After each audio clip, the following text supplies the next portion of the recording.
ጢሞቴዎስ ምዕራፍ 4 ከቁጥር 17 ላይ ያለውን ቃል ነው። ዳሩ ግን የስብከቱ ሥራ በኔ ምን እንዲሆን እንዲፈጸም አይዛብም ሁሉ እንዲሰሙት ጌታ በእኔ አጠገብ ቆሞ አበረታኝ ከአንበሳም አፍ ዳንዩ ይላል። ክብር ለኢየሱስ ይሁን።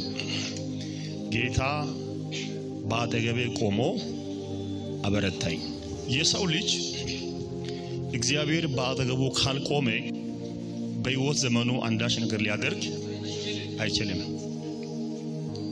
የኛ ጥንካሬያችን፣ የኛ ውበታችን፣ የኛ ደም ግባታችን በአጠገባችን የቆመው ኢየሱስ ነው። ክብር ስጡ ለኢየሱስ።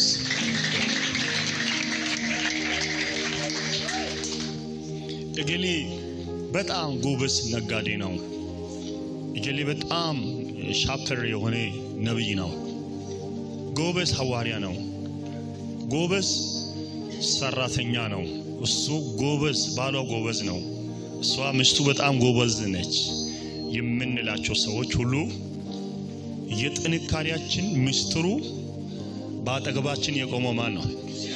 እግዚአብሔር ነው። አሜን አሜን።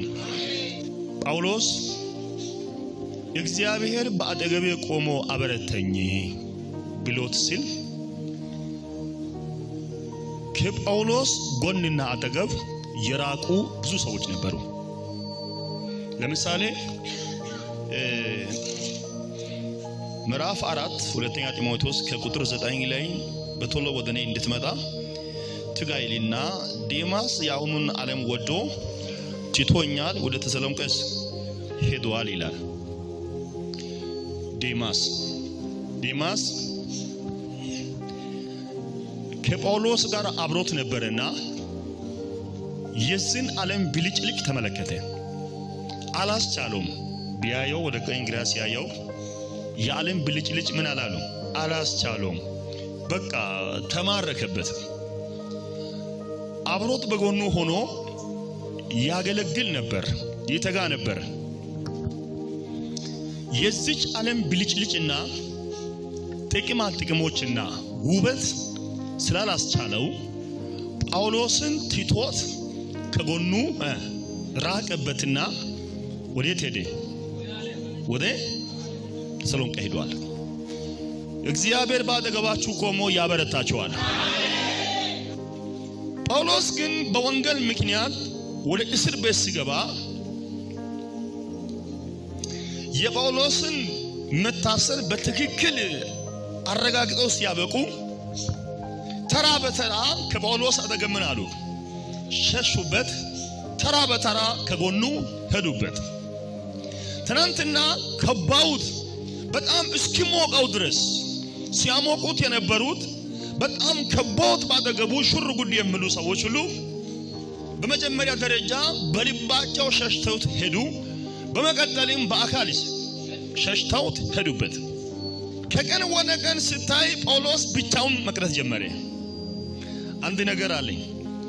በመልካም ጊዜ ከጎናችሁ እኔ አለሁልኝ የሚሉ ሰዎች፣ ነገሩ ሰላም በሆነ ጊዜ እኔ እኮ ካንተ ጋር ነኝ አይዞ የሚሉ ሰዎች ምናልባት በጠላት አሰራር ስትያዝ ካጠገቢ ምን ይሆናሉ?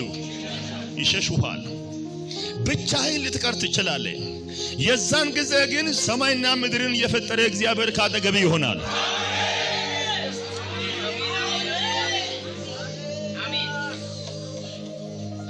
አሜን አሜን አሜን። እንደዚህ በሉ፣ ባጠገቤ አለህ በሉ። እስቲ ድገሙና አንተ ከኔ ጋር ነህ በሉ። መልእክቴ ይሄ ነው። እግዚአብሔር ካጠገባችሁ ይሆናል። እግዚአብሔር ሁሉ ጊዜ ባጠገብሽ ይሆናል። ቢያንስ በቃላት እንኳን እኔ ካጠገብ አለው አይዞ በርታ አይዞ እግዚአብሔር ያስቀጥልሃል። በብር እንኳን ማገዝ ባይችሉ ጥሩ ቃል መጥቶ ባጠገቡ ሆኖ አይዞ እኛ ከጎኔ ነን በቃ በርታ ምንም አትሆንም የሚሉ ሰዎች ካጠገቡ ሄዶበታል። ከቀን ወደ ቀን ግን ጳውሎስ ስለራሱ ይወሲያይ ጳውሎስ የገዛ ሕይወቱ በመስዋዕት እንደሚደረግ ሕይወቱ እንደሚሰዋ በመንፈሱ ሆኖ ያረጋግጥ ነበር ያይ ነበር። በአማርኛው በአዲሱ ትርጉም ግድም ወንድሜ ሲያነብ በቁርባን እንደሚደረግ የኔ ሕይወት ይፈሳል ይሰዋልና ይላል።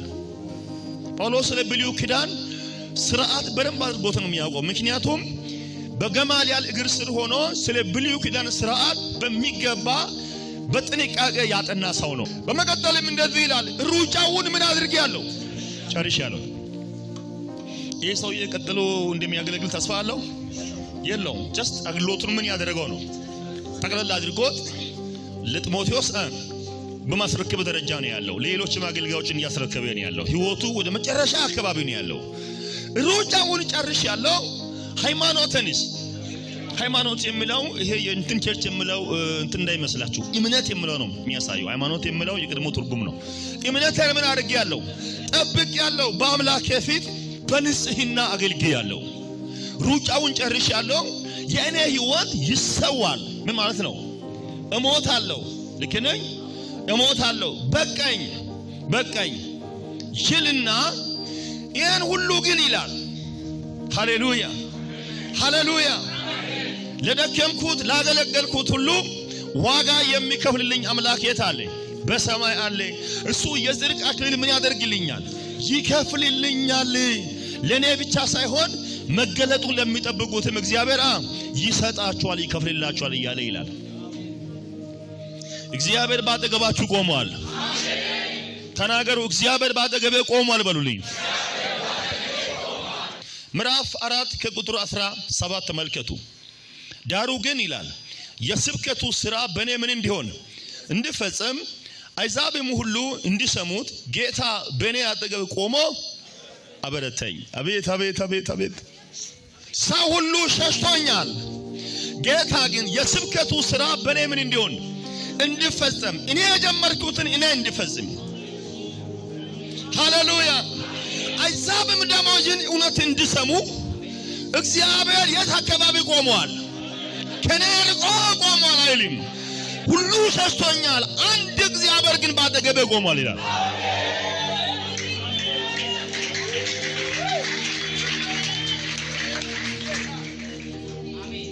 መልእክት አለን፣ ጆሮአችሁ ስጡኝ። እየሰማችሁኝ ነው? ሰው ሁሉ ካጠገባችሁ ሊሸሽባችሁ ይችላል። ብቻችሁን የምትቀሩበት ቀን ሊመጣላችሁ ይችላል። ሁሉን የተቻለለት የሰራዊት ጌታ እግዚአብሔር ግን ባጠገባችሁ ነው።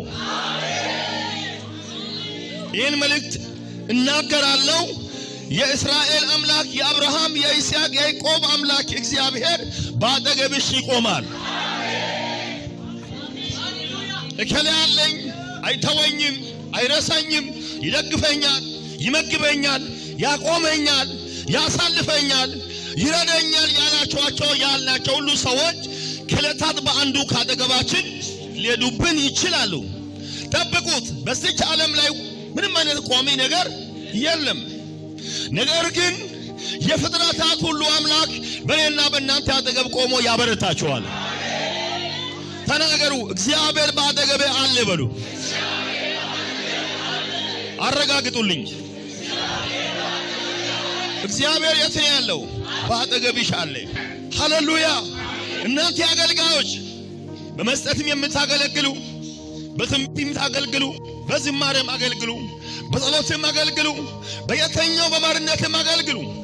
የስብከቱ ሥራ፣ ሰማያዊ ሥራ፣ የጽድቅ አገልግሎታችሁ በእናንተ የጀመረውን እግዚአብሔር በእናንተ ይፈጽማል። ለምጽፉ ሰዎች ይሄ ትልቅ ድንቅ የሆነ መልእክት ነው። በልቦናችሁን ጻፉ፣ በወረቀቶቻችሁን ጻፉ። የስብከቱ ሥራ በአንቺ ይፈጸማል። የስብከቱ ሥራ በእኔ ይፈጸማል። ልብ ብላችሁ ስሙ። ያስተመረ እግዚአብሔር ታማኝ ነው። የቀባህ እግዚአብሔር ታማኝ ነው። እስከ ዛሬ ድረስ በብዙ ውጣ ውረድ እየተሸከመ እስከ ዛሬ ድረስ ያመጣህ እግዚአብሔር ታማኝ ነው። እንደዚህ ይለዋል፣ የስብከቱ ሥራ በእኔ ምን እንዲሆን እንዲፈጸም ይላል። እግዚአብሔር ባጠገባችሁ ይቆማል።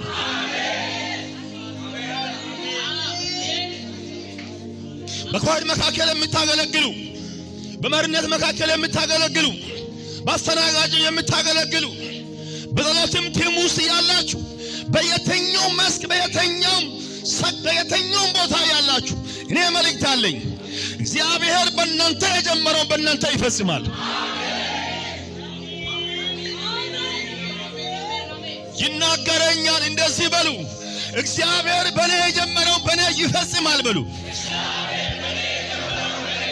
ጳውሎስ እንደዚህ ይላል በኔ የተጀመረ ነገር አለ እሱ ምንድነው የስብከቱ ሥራ ነው አንዳንዶቻችሁ ልብ ወድቆባችሁ ሊሆን ይችላል ከዚህ በላይ መግፋት አልችልም ሁኔታዎችን አይታችሁ ነገሮችን አይታችሁ አማራጭ የፈለጋችሁ ያላችሁ ሰው ልትሮጥ አላውቅም እግዚአብሔር ያውቃል መንፈስ ቅዱስ ይናገረኛል ባንቺ የጀመርኩትን ባንቺ ይፈጽማለሁ ባንተ የጀመርኩትን ባንተ ይፈጽማለሁ በኔ የጀመርኩትን ባንተ ይፈጽማለሁ ስለዚህ ባንተ ጀምሬያለሁ ባንቺ ጀምሬያለሁ ስለዚህ ያን የጀመርኩልን ነገር መፈጸም እንድትችል የት ይቆማለሁ እኔ ባጠገብ ይቆማለሁ ተናገሩ ባጠገብ ነው በሉ እስቲ ከኔ ጋር ነው በሉ እስቲ አንተ ከኔ ጋር ነው በሉ እስቲ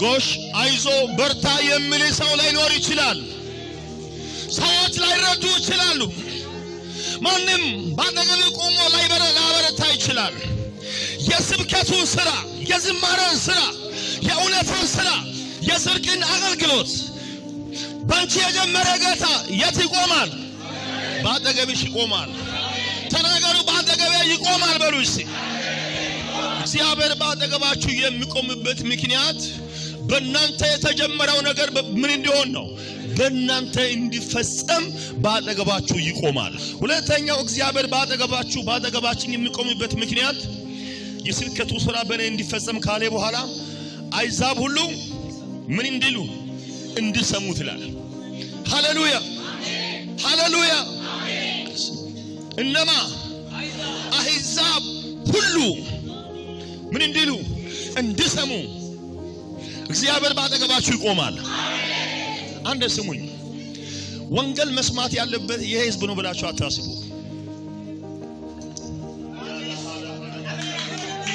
ሃሌሉያ ወንጌል መስማት ያለባቸው ገና ብዙ አይዛብ አሉ አይዛብ ማለት ምን ማለት ነው ጳውሎስ በነገራችን ላይ ለአይሁድ ብቻ ሳይሆን ለአይዛብ የተቀባ ሰው ነው ምክንያቱም ራሱ በዚህ በሁለተኛ ጢሞቴዎስ ሲናገር የአይዛብ አስተማሪ ነኝ ይላል ክብር ለኢየሱስ ይሁን ክብር ለጌታው ማን ፈጣን አንባ የሚያነብልኝ ምዕራፍ 1 ከቁጥር 9 የሚያነብልኝ ሰው 1:9 ያገኘ ሰው ጸጋ ምሰጥ ማን ነው እግዚአብሔር ነው ጳውሎስን ያው ሐዋርያ አድርጎታል ሰባኪ አድርጎታል የነማ አስተማሪ ሰባስበ ከኔ ጋር ነው ጳውሎስ እንደዚህ ይላል እግዚአብሔር ባጠገበ የሚቆምበት ምክንያት የስብከቱ ሥራ በእኔ እንዲፈጸምና አይዛብ ሁሉ ምን እንዲሆኑ እንዲሰሙ ይላል አገልጋዮች ልባችሁን መልሱ አንደስ መልእክት አለ ስሙ የወንጌል አገልጋዮች ራእይ ያላችሁ ሰዎች ስሙ እዚህ ቤት ልትቀቡ ትችላላችሁ ነገር ግን አገልግሎታችሁ እስከ ምድር ዳርቻ ይሄዳል እዚህ ቤት ተቀብተ እዚህ ቤት ተሾመ እዚህ ቤት አገልግለ እዚህ ቤት አግብተ እዚህ ቤት ወልደ እዚህ ቤት አርጅተ እዚህ እንድትሞት የጌታም የቸርችን ፍቃድ አይደለም አሜን በሉ እግዚአብሔር ያውጣ አንተን ሂድ ይሳካልኝ ማንም አይቀናባችሁ እስቲ ይሳካል ይበሉልኝ አሜን አሜን አሜን እይታችንን እናስተካክል እስኮፑን እናስተካክል እግዚአብሔር ለፍጥረታት ሁሉ ጠርቶሃል ምስራቁ ይፈልግሃል ምዕራቡ ይጠብቅሃል ሰሜን ይጠብቅሃል ደቡብ ይጠብቅሃል ነጮች ይጠብቁኛል ጥቁሮችስ ይጠብቁኛል ኃያላን ይከተሉሃል ብርቶች ይተባበሩሃል እግዚአብሔር ሰው የሆነ ሰው ሁሉ አሳልፎ ይሰጣል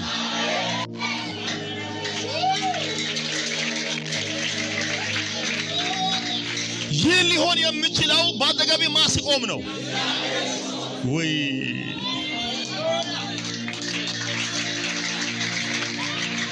የሥጋ ለባሽ ሁሉ አምላክ ባጠገቤ ይቆማል።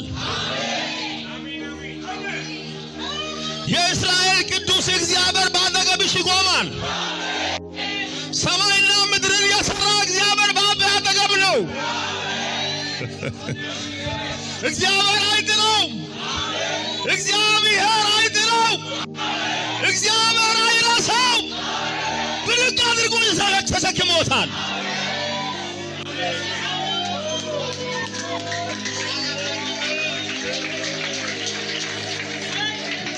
እግዚአብሔር ባጠገብ ይቆማል።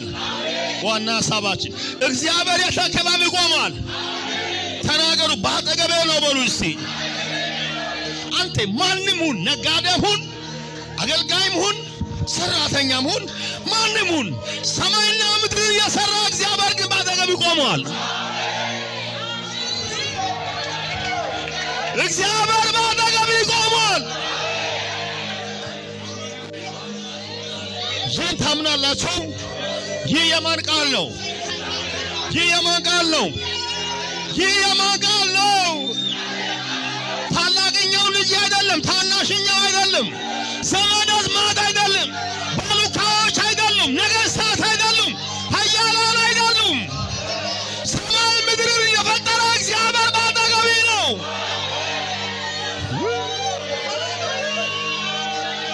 እንደዚህ በሉ፣ ባጠገቤ ቆሟል በሉ እስቲ። ተናገሩ፣ ባጠገቤ ነው በሉ እስቲ። ባጠገቤ ነው በሉ እስቲ። ተባረኩ። እግዚአብሔር በአቤ አጠገብ አለ። በግራዬ በኩል እግዚአብሔር አለ። በቀኜ በኩል እግዚአብሔር አለ። ከፊት ለፊት እግዚአብሔር አለ። ከበስተኋላም እግዚአብሔር አለ። በዛ ጋር እግዚአብሔር አለ። በቤቴ ግራ በኩል እግዚአብሔር አለ። በመስሪያ ቤቴ እግዚአብሔር አለ። በአጠገባችሁ እግዚአብሔር ቆሟል።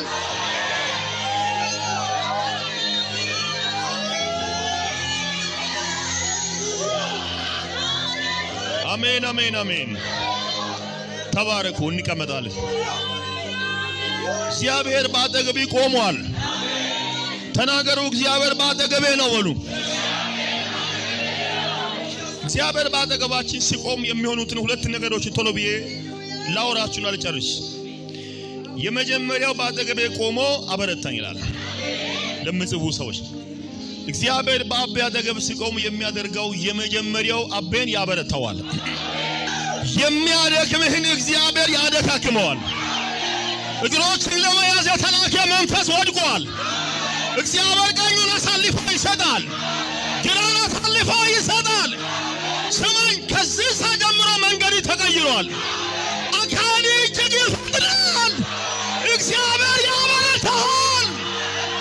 ጩና እንደዚህ በሉ፣ እግዚአብሔር ያበረተኛል። ተናገሩ እስኪ እንደገና፣ ተናገሩ እስኪ እንደገና። ትበረታለህ፣ ትበረቻለሽ፣ ትበረታለህ፣ ትበረታለህ።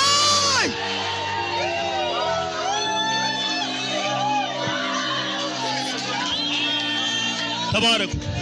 አረፍ በሉ። ምን ትሆናለህ?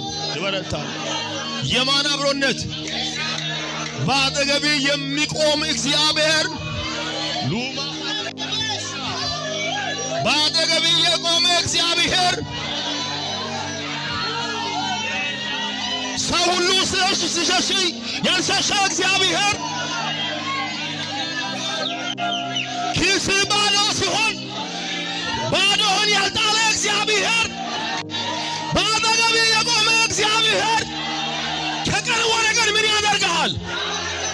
ተናገሩ፣ እበረታለሁ በሉ። የማን ቃል ነው?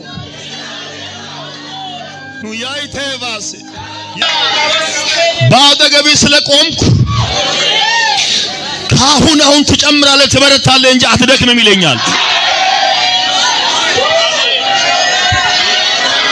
በቂ በጀት የሌላችሁ ሰዎች፣ አለው ሊያይዞ የሚል ሰው ያጣችሁ ሰዎች፣ የሰራዊት ጌታ እግዚአብሔር ይለኛል፣ ላበረታህ ባጠገብ ቆሜያለሁ። ወደፊት ላራምድህ ባጠገብ ቆሜያለሁ። አሳልፌ ልሰጥህ ባጠገብሽ ቆሜያለሁ። ባጠገብ ቆሜያለሁ። እግዚአብሔር ጳውሎስን ባጠገቡ ቆሞ ምን አደረገው? አበረታው። ብራዘር በቂ ነው። ባጠገብ እሱ ካለ በቂ ነው። ምንድነው? ሲበቃኛል በሉስ። ተባረኩ። እግዚአብሔር የተናገረኝን መልእክት እየተናገርኩ ነው። የጌታ የእግዚአብሔር መንፈስ በእኔ ላይ ነው። ይህን መልእክት እንድናገር ዘንድ እያበረታታኝ ነው። እንዳልፈራ አድርጎኛል። እንድናገር አሁን እየመራኝ ነው። ለዚህ ጉባኤ መልእክት አለኝ። እግዚአብሔር በቃሉ እንደዚህ እያለኝ ነው። ባጠገብሽ ቆሜያለሁ፣ አትፍሪ ይልሻል። ባጠገብሽ ቆሜያለሁ፣ አትፍራ ይልሃል። ተናገሩ። እግዚአብሔር ባጠገብሽ ስላለ በሉ። እኔ ይበረታለሁ በሉ። አሜን። yes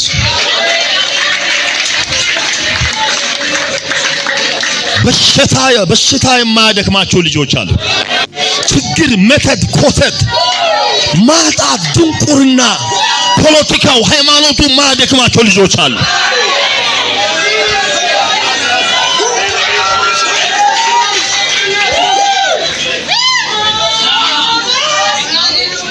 ከፍታዎች የማያደክማቸው፣ ቁልቁለት የማያደክማቸው፣ ችግር የማያደክመው ሰው፣ ማጣት የማያደክመው ሰው፣ የጊዜ ሁኔታ የማያደክመው ሰው አለ በዚህ ጉባኤ መካከል። አበረታለሁ፣ አበረታለሁ፣ አበረታለሁ። ሲያድነኝ አይቻለሁ። ለመናገር ጊዜ ያጥርብኛል እንጂ እኔ ከብዙ ሞቶች፣ ከብዙ የመኪና አደጋዎች፣ ከብዙ ጥይት፣ ከብዙ ነገሮች ያመለጥኩ የዳንኩ ሰው ነኝ። ይህን ሁሉ ያደረገው ለካስ ባጠገቤ የቆመማ እግዚአብሔር ነው። አምላኬን አመሰግናለሁ። ጌታዬን አመሰግናለሁ። ባጠገቤ ማን ነው ቆመው? እግዚአብሔር ቆመዋል። ጠላት የሚገላቸው የሚመስላችሁ ሰዎች አላችሁ።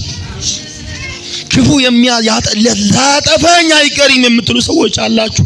በቃ ሳሸንፈኝ አይቀርም፣ በቃ ሳይጎዳኝ አይቀርም የምትሉ ሰዎች አላችሁ። መልእክት አለኝ። እውነት እውነት እልሃለሁ፣ ባጠገብህ የቆመ እግዚአብሔር ያድንሃል። ሁለተኛ ጢሞቴዎስ 4:17 ላይ ያለው ቃል ነው የተማርነው አይደል? ዳሩ ግን የስብከቱ ሥራ በእኔ እንዲፈጸም አሕዛብም ሁሉ እንዲሰሙ ጌታ በእኔ አጠገብ ቆሞ አበረታኝ፣ ከአንበሳም አፍ ዳነኝ። እግዚአብሔር ባጠገብ ቆሟል። እግዚአብሔር በጳውሎስና በእኛ አጠገብ የቆመበት ሁለቱ ምክንያቶችን አንስተናል። አንደኛው የስብከቱ ሥራ ባንተ ምን እንዲሆን እንዲፈጸም፣ ሁለተኛውስ አሕዛብ ሁሉ ወንጌል እንዲሰሙ። እግዚአብሔር ባጠገባችን ሲቆም ሌላኛው የሚሆነው ነገር አንደኛው ያበረታል።